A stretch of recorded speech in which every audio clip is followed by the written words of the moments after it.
Señor, pedimos hoy tu dirección. Queremos ser más como tu gloria llena este lugar. Renuévanos con tu verdad, tu salvación está aquí en Filadelfia, Filadelfia, mi casa. Bienvenidos a la Iglesia Cristiana Filadelfia, un lugar de amor fraternal. ¿Cuántos se sienten contentos en esta mañana? ¿Cuántos están gozosos en esta mañana? ¿Cuántos creen que el Espíritu Santo de Dios está paseándose en esta mañana por este lugar? Amén, amén y amén. El día sábado, ¿cuántos estuvieron en el ayuno? Pudimos hablar de una persona que desde el vientre de un pez clamó al Señor. Y estando allí en angustia, estando ahí en aflicción, con el agua al cuello, no le tocó otra cosa que entender que la voluntad de Dios era llevarlo a la ciudad donde el Señor le había dicho que fuera, a la ciudad de Nínive. Este profeta, algunos le dicen el profeta desobediente, estaba pagando las consecuencias de su desobediencia. Pero hoy yo te vengo a hablar de una persona que transitó también por el valle de la aflicción y de la muerte y estaba pagando el precio, era de la obediencia. ¿Y cuántos saben que pagó el precio por ser obediente? Hoy te voy a hablar de aquel que se menciona en el libro de Isaías, capítulo 53, versículo 5. Mas él herido fue por nuestras rebeliones, molido por nuestros pecados. El castigo de nuestra paz fue sobre él, y por su llaga fuimos. Por su llaga fuimos. Gloria a Dios por eso, por su llaga fuimos sanados. De ese personaje, Jesucristo, experimentado en quebranto, experimentado en dolor, varón de dolores, como le dice la Escritura, de esa persona te voy a hablar en esta mañana. Y he titulado este mensaje, ¿por qué yo? ¿Por qué a mí? ¿Por qué yo? ¿Por qué a mí? Y ahora no se trata, como lo decía al principio, no se trata de la aflicción por desobediencia, se trata de la aflicción por ser obediente a un mandato. Y quiero que por favor vaya conmigo al libro de Mateo, capítulo 26, y vamos a leer desde el 36 al 46. Mateo capítulo 26, versículo 36 al 46 dice: entonces llegó Jesús con ellos a un lugar que se llama Getsemaní, y dijo a sus discípulos: sentaos aquí, entre tanto voy allí y oro. Y tomando a Pedro y a los hijos de Zebedeo, es decir, a Juan y Jacobo, comenzó a entristecerse y a angustiarse en gran manera. Entonces Jesús le dijo: mi alma está muy triste hasta la muerte. Quedaos aquí y velad conmigo. Yendo un poco adelante, se postró sobre su rostro, orando y diciendo: Padre mío, si es posible, pase de mí esta copa, pero no sea como yo quiero, sino como tú. Vino luego a sus discípulos y los halló durmiendo, y les dijo a Pedro: ¿así que no habéis podido velar conmigo una hora? Velad y orad para que no entréis en tentación. El espíritu a la verdad está dispuesto, pero la carne es débil. Otra vez fue y oró por segunda vez diciendo: Padre mío, si no puede pasar de mí esta copa sin que yo la beba, hágase tu voluntad. Vino otra vez y los halló durmiendo, porque los ojos de ellos estaban cargados de sueño. Y dejándolo se fue de nuevo y oró por tercera vez diciendo las mismas palabras. Es decir, si puedes pasar de mí esta copa, Señor, pero que no sea mi voluntad sino la tuya. Y dejándolo se fue y oró por tercera vez. Entonces vino a sus discípulos y le dijo: dormid ya y descansad. He aquí ha llegado la hora y el Hijo del Hombre es entregado en manos de pecadores. Pueden sentarse. Usted conoce el resto de la historia. Permiso.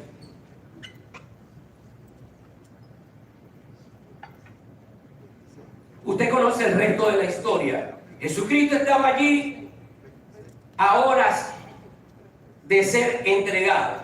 Jesucristo estaba allí a horas de que se cumpliese un plan, de lo cual la Biblia nos anuncia desde el Antiguo Testamento, como leíamos ahorita en Isaías. Y el sitio donde estaba se llama el Getsemaní. Y no por casualidad, el Señor fue a orar a ese lugar, porque Getsemaní significa prensa de olivo. A través de esta prensa, igual como ustedes pueden observar las prensas donde se sueltan las piezas de hierro para que no se muevan, una prensa a veces para prensar algunos objetos, para dejarlos inmóviles, o sencillamente para ejercer presión. Getsemaní significa prensa de olivo. Y esta prensa significa que a medida que iban apretando, las aceitunas iban botando su jugo. Y esto para conseguir lo que conocemos nosotros como el aceite de oliva. El Señor estaba siendo apretado allí, en ese lugar, para luego derramar la sangre que nos iba a traer salvación a ti y a mí. Para luego ir al sacrificio para que nosotros no pasáramos por ese valle, por ese tormento. Entonces, Él entregaba su vida por el perdón suyo y el perdón mío. Y quiero hablarle cuatro aspectos de esta oración. El primer aspecto es que en la angustia Jesús buscó compañía. En la angustia Jesús buscó compañía. El versículo 37 dice: y tomando a Pedro y a los hijos de Zebedeo, comenzó a entristecerse y a angustiarse en gran manera. Entonces Jesús les dijo: mi alma está muy triste hasta la muerte. Quedaos aquí y velad. Quedaos aquí y velad.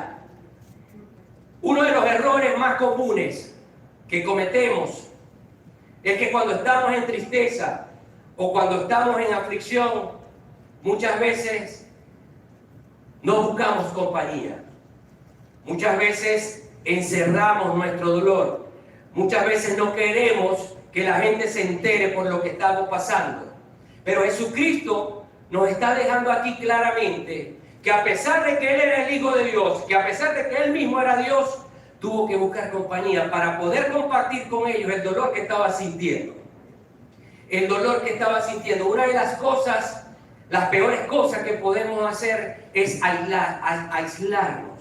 Siempre recuerdo cuando el pastor en Navidad nos da ese consejo como iglesia. Llegan tiempos festivos, llegan tiempos de Navidad donde usted no puede aislarse. Cuando hay dolor, cuando hay tristeza, usted no puede aislarse. Mi suegra decía: la peor de las compañeras se llama la soledad. Y el mismo libro de Gálatas dice: sobrellevar los unos la carga de los otros y cumplir así la ley de Cristo. Hay gente llevando la carga solo. Hay gente que prefiere colapsar antes de entregar la carga. Hay gente que prefiere vivir en una tortura antes de poder expresar. Pero déjeme decirle algo: para eso está la iglesia, para eso estamos los hermanos, para eso estamos los líderes, para escuchar y para llevar unos con otros las cargas. Cuando usted no entrega su carga, ¿sabe qué está haciendo? Está cortando la bendición del hermano. Y por ende está siendo desobediente. Porque el Señor nos manda a que compartamos las cargas los unos con los otros. Ciertamente usted tiene que ser cuidadoso a la hora de entregar sus cargas. Ciertamente usted tiene que ser cuidadoso a la hora de hablar el problema por el cual usted está pasando. Porque como dice el libro de Corintios, la carta de Corintios 2:14, hay cosas que hay que discernirlas espiritualmente. Y discernirlas quiere decir comprenderlas, entenderlas, juzgarlas espiritualmente. Cuando usted está en busca de ayuda y comparte las cargas, no solamente está siendo obediente, sino que usted activa el poder del acuerdo. Usted está activando, cuando usted le llega al hermano y le dice, yo quiero orar contigo, necesito que ores conmigo, y entrega la carga, entrega el problema, sencillamente usted está activando el poder del acuerdo. Y ese poder del acuerdo se refiere a que usted se está poniendo de acuerdo con el hermano, pero también se está poniendo de acuerdo con el cielo. Y cuando usted pide conforme a la voluntad de Dios, que eso es lo que dice el poder del acuerdo, entonces el Señor, ¿qué hace? El Señor actúa. El Señor actúa. Te hago una pregunta. ¿Estás compartiendo tus cargas con el hermano? ¿O estás compartiendo tu carga con el vecino? ¿Estás compartiendo tu problema de matrimonio, tu problema familiar con el compañero del trabajo que no tiene nada que ofrecerte? Muchas veces vemos a gente buscando soluciones y buscando que alguien les diga y le comenta que tiene problemas en su matrimonio, y a quien se lo comenta tiene 3 divorcios.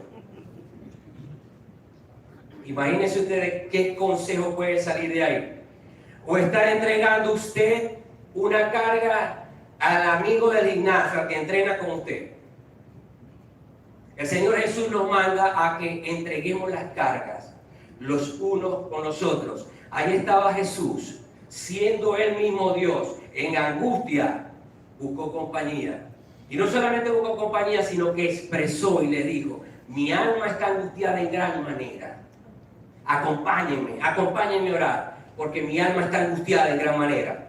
El segundo aspecto de esta oración es la intimidad con el Padre. Jesús buscó tener intimidad con Dios. Versículo 38.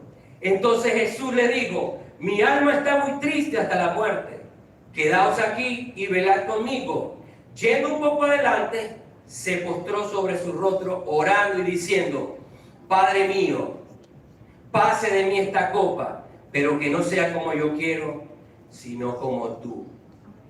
Todo tiene su momento, todo tiene su momento, todo tiene su lugar. Pero hay momentos en que, ok, ya vimos que es buena la compañía, pero hay momentos en que necesitamos y debemos hacer una disciplina. En el cristiano debe existir la disciplina de orar en lo secreto, de orar en lo privado. Allí, usted solo con el Señor, se quita su ropa espiritual y eleva una oración al Señor, sabiendo que Él conoce sus problemas más de lo que usted lo conoce. Más de lo que usted lo conoce. Y usted sabe que al entrar en esa intimidad, su oración no va a ser rechazada. Usted no va a ser rechazado. Usted puede estar allí, abrirse ante la presencia de Dios con toda la fe, con toda la confianza, que va a entrar en el trono de la gracia. Y déjeme decirle algo, no trate de ocultarle problemas al Señor, porque el Señor, como lo dije ahorita, lo conoce más que usted. El Señor conoce lo que va a pasar mañana en nuestra vida, cosa que nosotros no conocemos. El Señor sabe lo que va a suceder a futuro con nosotros. Eso no lo conocemos, pero el Señor en su potestad sí sabe. Y es verdad, muchas veces estando aquí en la iglesia, usted no puede gritar a Vox Populi la situación por la que está pasando, o por lo menos no debe hacerlo. Usted no puede llegar aquí, levantar los brazos, o no debería levantar los brazos y decir a Vox Populi, Señor, quiero que trabaje conmigo porque yo soy mentiroso y me gusta la mentirita blanca, pero muchísimo. O decir, Señor, yo de vez en cuando le meto a la lengua larga, me gusta el chisme, más que comer. Bueno, no me gusta, me entretiene. Entonces el hermano que tiene al lado orando lo va a ver y va a decir, como el fariseo: Señor, gracias porque no me hiciste como uno de estos. El hermano, claro, muy santo, por supuesto, va a decir: hermano, Señor, gracias porque no me hiciste como uno de estos que son mentirosos. En cambio yo no soy mentiroso. Usted no debería, pero para eso está la intimidad con el Señor. Para que usted pueda postrarse allí ante la presencia del Señor. Dice la palabra del Señor en Mateo 6:6. Mas tú cuando ores, ¿qué dice? Entra en tu aposento. Es una receta que el Señor nos da. Mas tú cuando ores, entra en tu aposento. Es decir, entra en tu cuarto. ¿Y qué viene después? Cierra la puerta para que nadie te escuche ni te vea. Y en lo secreto, cierra la puerta. Ora a tu Padre que está en lo secreto. Y tu Padre que te ve en lo secreto, ¿qué va a hacer? Te va a recompensar en público. Tengo un amigo que fue señalado por un delito y empezó a tratar de decirle a la gente que no era culpable de lo que lo estaban señalando. Empezó a decirle a la gente y a correr por todas partes a decirle que no había sido. No le tocó otra cosa que entrar a su aposento, cerrar la puerta, orar allí y decir: Señor, tú eres un rey justo. Tú vas a hacer justicia. Al cabo de pocas semanas, la verdad salió a la luz. La verdad salió a la luz. ¿Cuántos pueden decir amén? ¿Cuántos pueden darle un gloria a Dios? ¿Cuántos pueden aplaudir la presencia del Señor? Que el Señor va a ser tu juez. Que el Señor va a ser tu juez. Que el Señor conoce tus lágrimas. Y el Señor sabe por lo que has venido pasando. Aunque andes buscando por ahí, tratando de hacer cosas con tus propias fuerzas, déjame decirte que el Señor es el juez sobre todo juez. Mas tú cuando ores, cierra la puerta, que nadie te vea, y ora al Padre ahí en lo secreto. Déjeme decirte, mi hermano, que en cualquier momento que haya sido de igual manera como este hermano, señalado, acusado, hayas tenido que pasar situaciones donde sencillamente hablaron mal de ti, te culparon de algo que no hiciste, ahí está la receta. Entra a tu aposento y va a haber un momento en que alguien de la congregación va a decir, como lo decía ahorita con los brazos extendidos: ese hermano no es chismoso, ese hermano no miente, ese hermano goza de una credibilidad tremenda. Pueden confiar en él y lo van a correr a un poco. Lo que el hermano no sabe es que usted ha pasado horas y horas pidiéndole al Señor en el aposento que transforme su vida. El Señor va a hacer justicia. El Señor es un juez justo. El tercer aspecto, Jesús se postró en tierra. Dice el versículo 39, yendo un poco adelante, se postró sobre su rostro. Otra versión dice, se inclinó hasta tocar el suelo con la frente. Mi querido hermano, no hay forma ni manera de tocar el suelo con la frente a menos que usted se arrodille o a menos que usted se acueste. El rey David en una oportunidad fue confrontado por su pecado y le dijeron, lamentablemente el que va a pagar las consecuencias de esto que hiciste va a ser el hijo que concebiste en pecado. Y dice la Biblia que él pasó 7 días acostado. Es decir, que usted puede elevar una oración al cielo de la forma en que usted lo quiera hacer. Pero déjeme decirle algo, doblar rodillas significa reconocimiento, significa respeto, significa dependencia y significa reverencia, entre tantas cosas. Y eso es lo que precisamente el Señor Jesús estaba haciendo en el Getsemaní. Estaba referenciando y diciéndole al Padre que todo dependía de Él. Todo, absolutamente todo, dependía del Padre. En nuestras vidas, todo, absolutamente todo, depende del Señor. Todo depende de aquel que nos creó. Y déjeme decirle algo. Las rodillas deben estar conectadas con la mente. Las rodillas deben estar conectadas con el corazón. Las rodillas deben estar conectadas con tu espíritu. Dios no ve que te postres de rodillas más que lo que ve tu corazón. Tú puedes estar de rodillas, pero el Señor está viendo tu corazón. El Señor ve tu corazón y lo conoce. En el momento del gozo, en el momento de la euforia espiritual, ciertamente nos arrodillamos porque nos queremos derramar delante de la presencia del Señor. Pero pregunto, ¿está conectado las rodillas con tu espíritu cuando lo haces? ¿Te conectas con el Señor y derramas delante del Señor lo que tú sabes que no está bien? Y empiezas a adorarle y a servirle y a exaltar su nombre por su grandeza, por su bondad, por su misericordia. Mi querido hermano, no existe rodillas si no hay humildad. No existen rodillas si no hay sinceridad.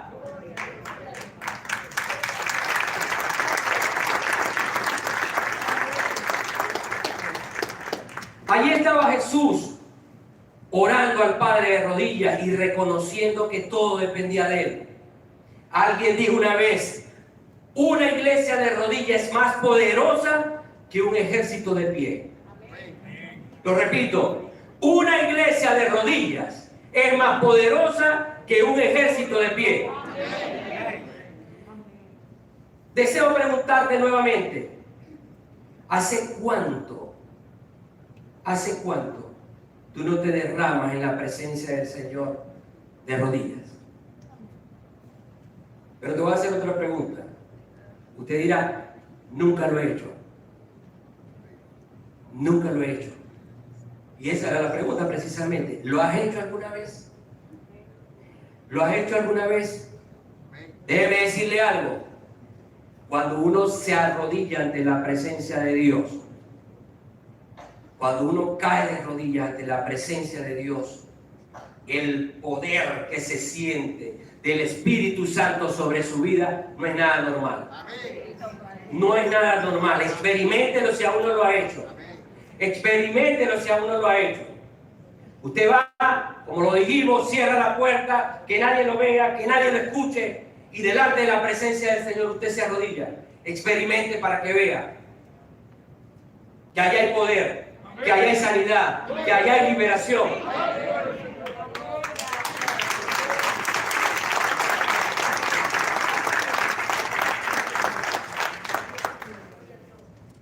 Hay un cuarto aspecto acerca de la voluntad de Dios, acerca de esta oración, y es la voluntad de Dios.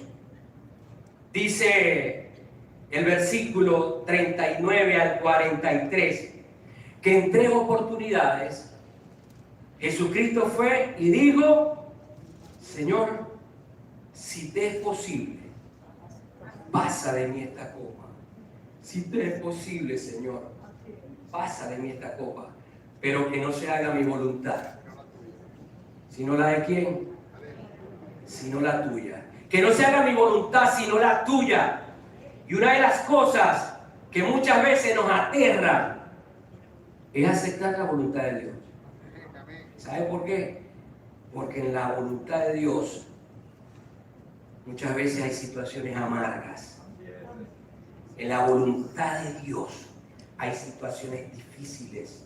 En la voluntad de Dios muchas veces choca con lo que yo quiero, choca con mi ego, choca con mi personalidad, choca con lo que yo soy, choca como me formaron, choca con todo. Pero esa es la voluntad de Dios. Y déjame decirte algo, la voluntad de Dios algunas veces la revela, pero otras veces no la revela. Otras veces no te la va a dar a conocer. Y por eso muchas veces preguntamos ¿por qué yo? Preguntamos ¿por qué a mí? El Señor en su soberanía te la va a dar a conocer o sencillamente la va a callar. Porque Él es el que tiene el control de todo y no nosotros. Muchas veces se nos hace aceptar la voluntad de Dios porque tenemos una mente finita y pecaminosa y queremos compararnos con la mente de Dios, que es infinita y es sagrada, es divina. Y eso jamás podrá suceder. No podemos alcanzar, comprender, entender y mucho menos cuestionar la voluntad de Dios para nuestras vidas. Sencillamente no nos queda otra cosa que aceptar la voluntad de Dios. Nos guste o no nos guste, tenemos que aceptar la voluntad de Dios. Porque no hay nada, absolutamente nada, que se mueva sin que Él nos lo permita. Nada sucede en tu vida sin que Él nos lo permita. Y no va a suceder nada que Él no lo quiera que pase. El Señor tiene el control de todo. El Señor tiene el control de todo y el Señor te conoce. Y muchas veces, como lo decía, nos cuesta, rehusamos a aceptar la voluntad de Dios para nuestras vidas. Una voluntad que Jesús le dijo al Padre en ese momento: tu voluntad no la entiendo, pero tu voluntad es mejor que la mía. Tu voluntad está por encima de la mía. Y aunque no la entienda, solo puedo decir que tú no haces las cosas mal, que tú haces las cosas bien. Y los planes que tiene Dios para nosotros son planes de bien y no de mal. Los planes que tiene Dios para nosotros son planes de bien y no de mal. Quiere decir que todo va a redundar para bien. Todo lo que te sucede va a redundar para bien. Pero tienes que vivir el Getsemaní. Tienes que vivir tu propio Getsemaní. Hay temporadas cuando el Señor empieza a apretar la prensa. Empieza a apretar la prensa para sacar lo mejor de ti. Leía en estos días algo en WhatsApp que decía: para ser inquebrantables hay que ser quebrantados. Para ser inquebrantables hay que ser quebrantados. Si algo nos debe dar fortaleza es entender que por la situación que nosotros podemos estar atravesando, Jesús la atravesó primero, sin comparar, sin ánimos de comparar, porque creo que no tiene comparación. Es abismal la diferencia. Pero si algo debe darnos consuelo y fortaleza, es entender que Jesús pasó por eso, que Jesús pasó por la misma situación. Y muchas veces pensamos y decimos cuando estamos en el Getsemaní: ¿por qué yo? ¿Por qué a mí? ¿Por qué yo?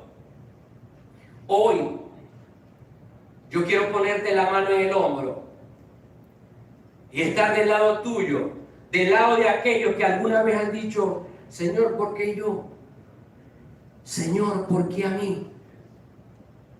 Quiero contarles un pequeño testimonio acerca de cómo el Señor trató conmigo cuando era un muchacho. Y quisiera que me ayudara el hermano del piano y pasara ahí y me ayudara y me ayude.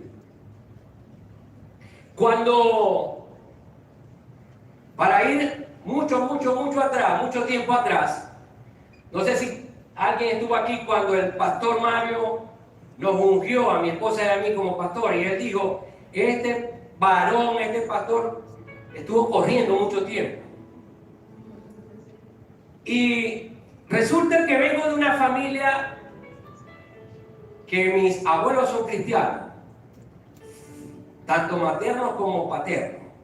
Y mi papá y mi mamá en su juventud fueron a estudiar un instituto en San Cristóbal que se llama Instituto Bíblico de Benecer.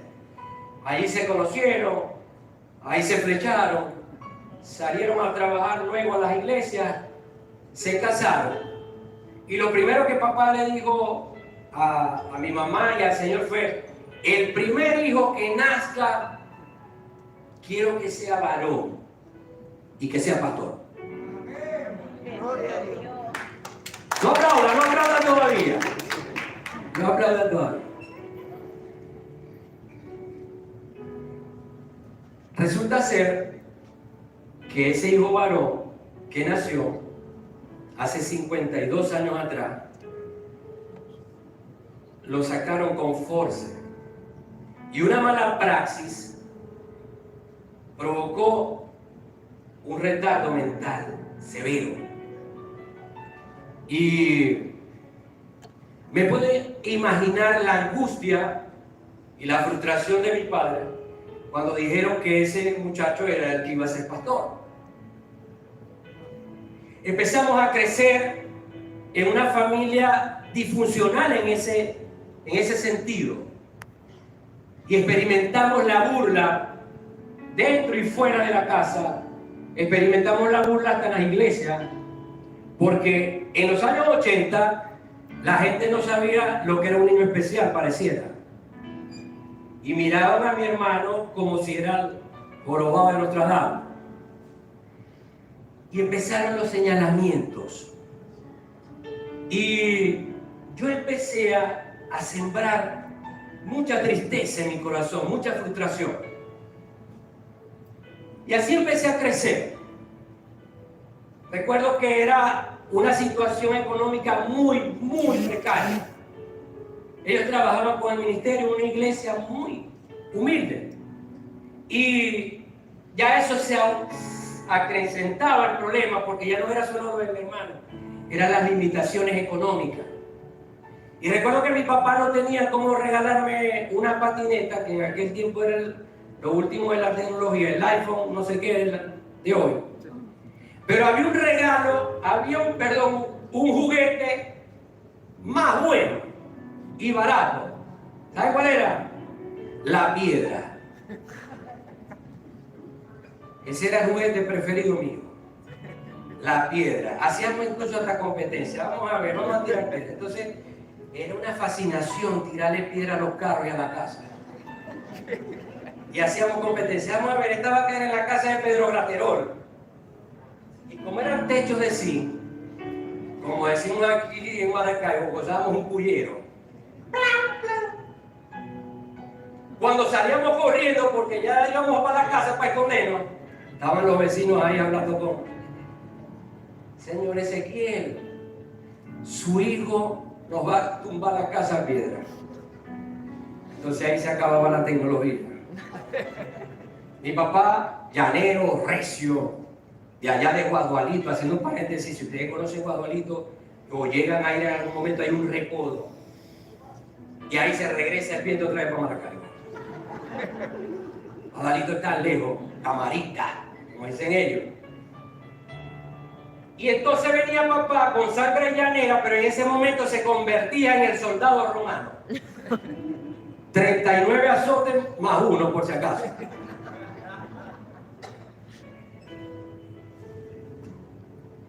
Y empecé a crear frustraciones, dolor, tristeza.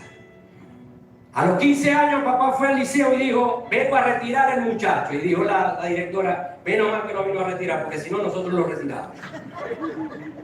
Y dice papá: lo voy a enviar para una escuela militar. Ahí se va a graduar y van a suceder dos cosas. Una, que seguramente sale a trabajar en la petrolera. Y dos, que se va a componer el muchacho. ¿Sabe una cosa, mi hermano? Eso fue como la gasolina y los fósforos. Cuando salí de ahí, salí con trabajo.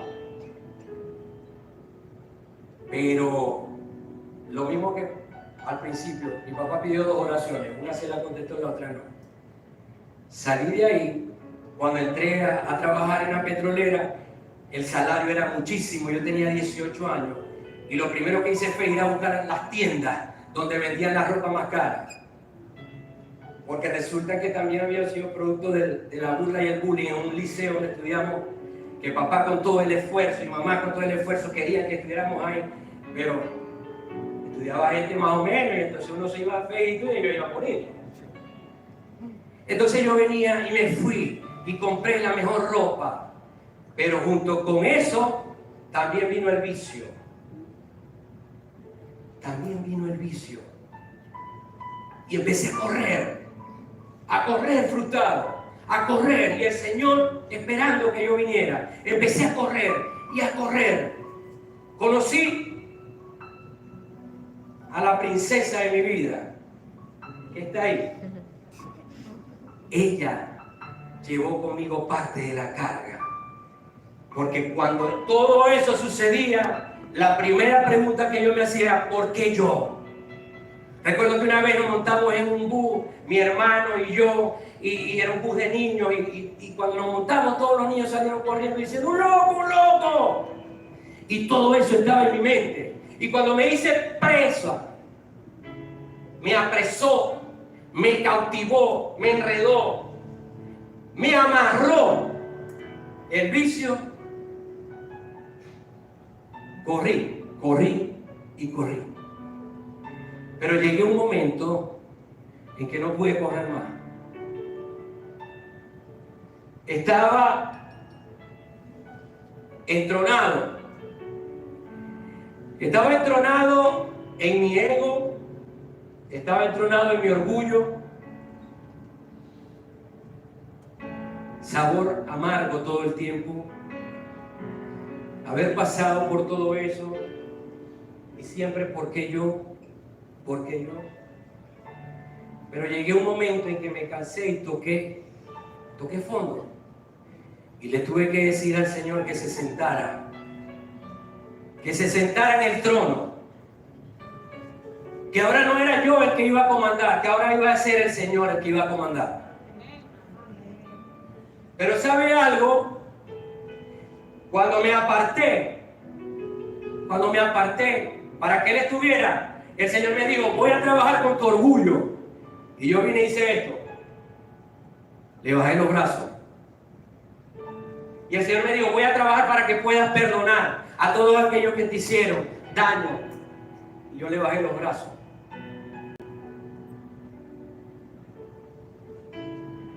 Señor, tú no sabes por todo lo que yo he pasado. Tú no sabes lo que nos ha tocado vivir. Aquella pobreza, toda esta situación. Y el Señor me dijo, yo te quiero perdonar y quiero que sueltes la carga. Y yo le bajé los brazos. Pero ¿saben una cosa? De tanto correr, también me cansé. Teniendo a Jesús morando en mi corazón. Me cansé de correr y toqué fondo.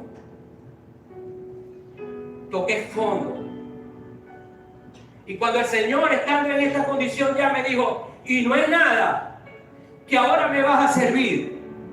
Ahora te voy a dar un ministerio. ¿Y sabe qué le dije yo al Señor? Lo mismo que le dije. ¿Por qué yo? Porque a mí, con este expediente, ¿y sabe qué me dio el Señor? De un asesino, yo hice el mayor de los apóstoles. ¿Sabe qué me dijo el Señor? De un hombre soberbio, de hombres soberbios, indoctos, se hicieron los apóstoles. Y más aún, me dijo, de lo vil y de lo menospreciado, escogí yo para enmudecer a los sabios y entendidos.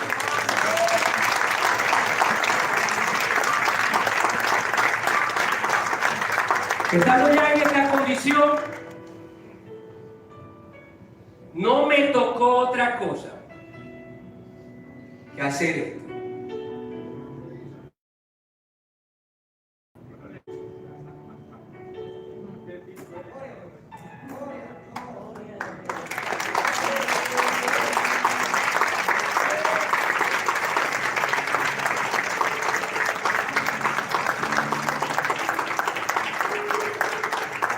Y decir, Señor, tú lo sabes todo.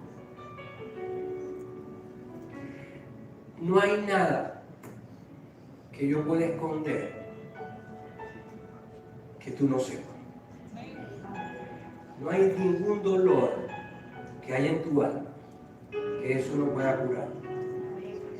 No hay ninguna tristeza que haya en tu corazón que eso no pueda sanar. No hay ninguna herida en tu corazón que Jesús no pueda con manos de amor enmendar. Yo le voy a pedir a los músicos que pasen.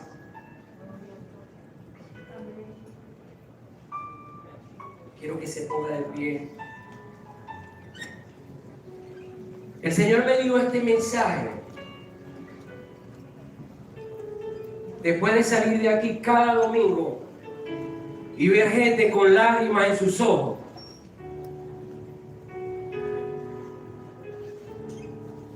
Ver gente con lágrimas en sus ojos porque vienen con heridas. Han venido pensando que, ¿por qué yo? ¿Por qué a mí? Se han venido preguntando, ¿por qué me tocó pasar esto? Y yo no le cuento mi testimonio para que usted se compare con el mío, porque pienso que el de usted puede ser peor. Le cuento mi testimonio para que usted pueda verse en el espejo de nuestro Señor Jesucristo, que también pasó por allí, que también fue humillado, dolor, quebranto, experimentado en dolor. Hoy el Señor está haciendo un llamado especial para todas aquellas personas que por una u otra causa están llorando. Por una u otra causa hay dolor en su corazón. Hay un ego entronado. Y has venido caminando con Cristo en tu corazón, pero le bajas los brazos cada vez que te dicen tienes que perdonar. Le bajas los brazos cada vez que te dicen tienes que doblegar tu orgullo. Le bajas los brazos cada vez que te dicen tienes que cambiar. Y ese ego, esas heridas, esos vicios entronados, posiblemente sea por causas que nadie te las puede señalar, que nadie te puede juzgar. Perdiste la familia, soñabas con tener una familia y el hogar se perdió. Perdiste el matrimonio. Tu papá se fue una noche, un día, y no lo volviste a ver más. Tu mamá te entregó y no supiste de ella. Cuando ibas allá y llegabas al liceo, a la universidad, esperabas ver en la primera silla a tu papá. Y ahí no estaba. Toda esa tristeza,